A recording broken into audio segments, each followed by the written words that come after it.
Y tenemos en la línea a nuestro querido coach y querido amigo Cuautli Arau, que viene a platicarnos esta mañana sobre un tema verdaderamente interesante, ¿no? La curiosidad como motor del cambio. Te saludamos con mucho gusto, Eva, María Camacho y Jesús Aguilar. Querido Cuautli, ¿cómo te va?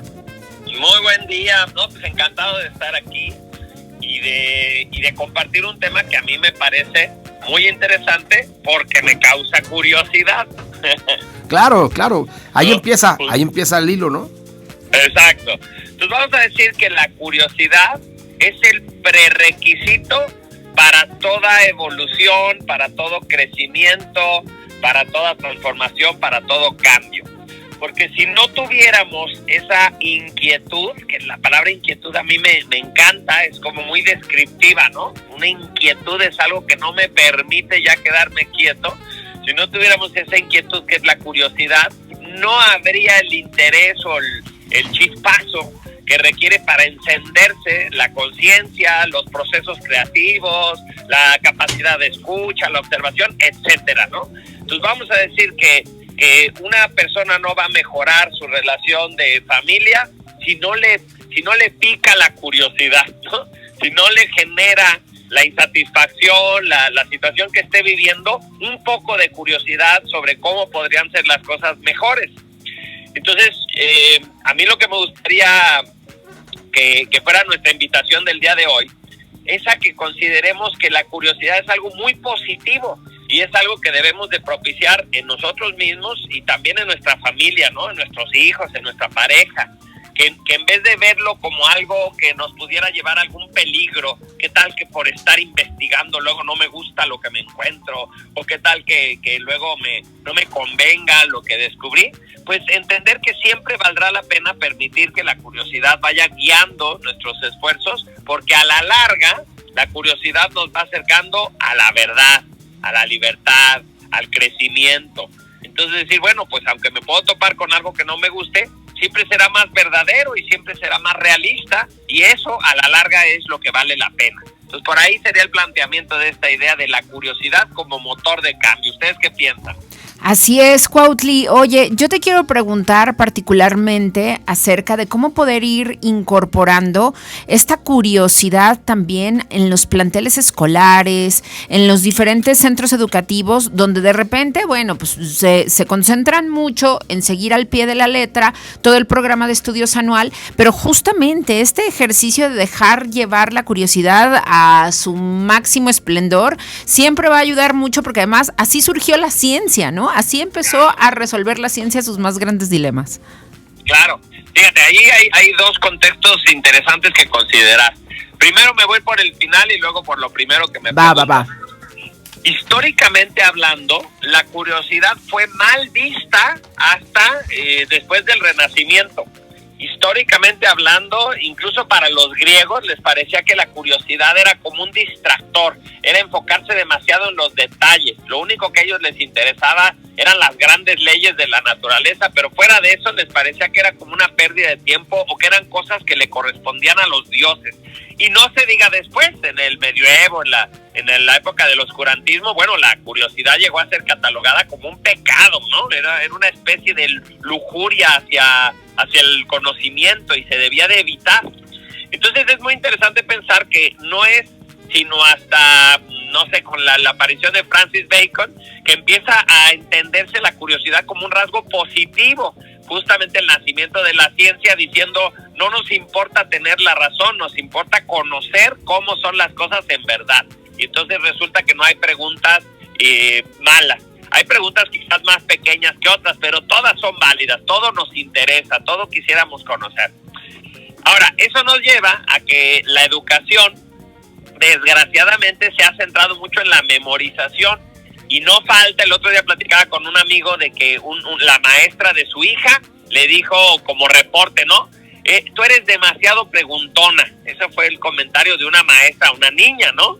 Y entonces, bueno, el papá estaba vuelto loco porque dijo, ¿cómo que demasiado preguntón? Pues si yo quiero que mi hija sea preguntona, ¿no? Una termina siendo periodista, ¿cómo te explico? Sí, ándale, totalmente.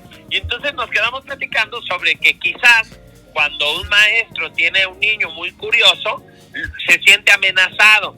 se siente como qué tal que el niño se da cuenta que no tengo respuestas para todo, ¿no? Yo soy el maestro, yo tendría que saber todo. Entonces, si no me hacen preguntas, pues no se va a evidenciar eso.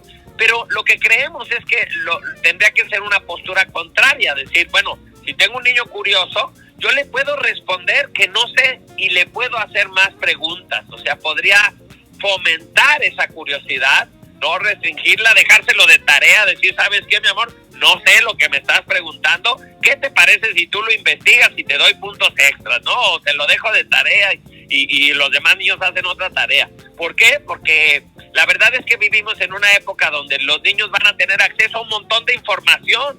Eso ya no es valioso, eso ya es fácil de obtener. Interesante es que preguntas, que sean buenos puntones, ¿no?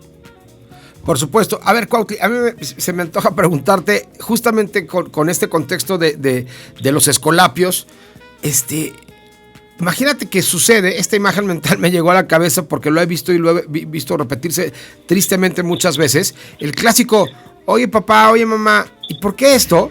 Y entonces hay un momento en el que uno es un tremendo devastador inhibidor de la curiosidad y les dice, pues porque así es y ya. O sea, este es un tema en el que renunciamos a convertirnos en los cómplices de nuestros hijos a la hora de justamente ponerse frente al mundo, y las preguntas van desde cuestiones que tienen que ver con ciencia hasta el tema de la vida cotidiana, hasta el tema de la educación. Es un asunto verdaderamente interesante, ¿no? O sea, lo interesante ahí sería el que no aporta, que no estorbe, ¿no? Exacto. Mínimo, si no sabemos cómo propiciar la creatividad y la curiosidad, pues no hay que echárselas a perder regañándolos o castigándolos por preguntarnos cosas. Ahora, lo ideal sería que participemos, ¿no? ¿Qué tal si cuando mi hijo me pregunta algo, yo en vez de darle una respuesta, se lo pregunto a él? Por ejemplo, ¿no? Mi hijo me pregunta, ¿por qué llueve? Y yo le digo, ¿tú por qué crees? Ese es el tipo de actividades tan sencillas que propician la creatividad. Claro. Ahora, no nos vayamos tan lejos con los hijos. Entre adultos, las conversaciones pueden estimular la curiosidad o pueden reprimirla. Cuando nosotros damos una respuesta demasiado inmediata, demasiado cliché ante una pregunta, estamos matando a la curiosidad. Pero si mi pareja me dice, oye, a ver, ¿por qué será que tenemos malentendidos sobre el dinero? En vez de darle una respuesta sencilla, como decirle, pues porque somos diferentes y ya, le podemos devolver una pregunta también a nuestra pareja, ¿no? Pues no sé, ¿qué factores crees tú que son los que nos hacen tan distintos en nuestra forma de pensar? Y empieza una conversación curiosa, ¿no? Empieza con humildad, empieza con el reconocimiento de que no hay respuestas sencillas para las preguntas verdaderamente importantes. Entonces, la verdad es que yo creo que voy a cerrar esto diciendo que creo que tristemente hay gente ya muy ciscada. Tenemos vidas en las que a lo mejor por andar de curiositos no nos fue muy bien, y entonces a estas alturas como adultos ya estamos muy ciscados, estamos preocupados de que se vea mal, de que parezcamos ignorantes o que parezcamos equivocados por andar de preguntones. ¿Qué pasaría si empezamos por sanar eso y nos permitimos ser curiosos? De ahí derivaría que tenemos relaciones que tienen curiosidad, que nuestros hijos crecen con una curiosidad más sana, ¿no? Porque estamos nosotros siendo el ejemplo de permitir que algo tan elemental para el ser humano funcione y funcione bien, ¿no? Permitirnos la duda, la inquietud, la curiosidad como el motor del cambio. Bien, y la curiosidad, por supuesto, con un método, ¿no? Porque tras la curiosidad yo creo que todas estas preguntas que se desatan tienen todo el derecho a ser respondidas y averiguadas y a final de cuentas llevadas a un muy buen puerto, ¿no? Que pueda ser ya sea en lo científico, en lo artístico, aprovechar justamente esas inquietudes.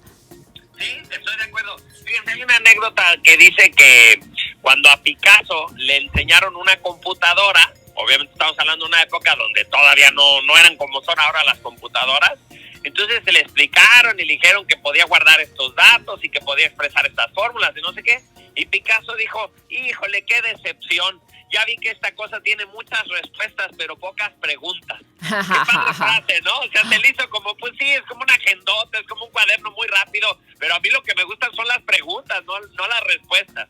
Entonces sí, por supuesto, hay cosas que vamos a decir, esta es la pregunta, y quizás se resuelven hacia la parte científica, hacia la parte artística, hacia la parte religiosa, porque obviamente hay preguntas a las que la ciencia no tiene respuesta, y entonces podríamos entrar ahí con la filosofía, con las tradiciones, etcétera, ¿no? Pero lo importante es reconocer que la pregunta por sí misma es la raíz de todo lo demás.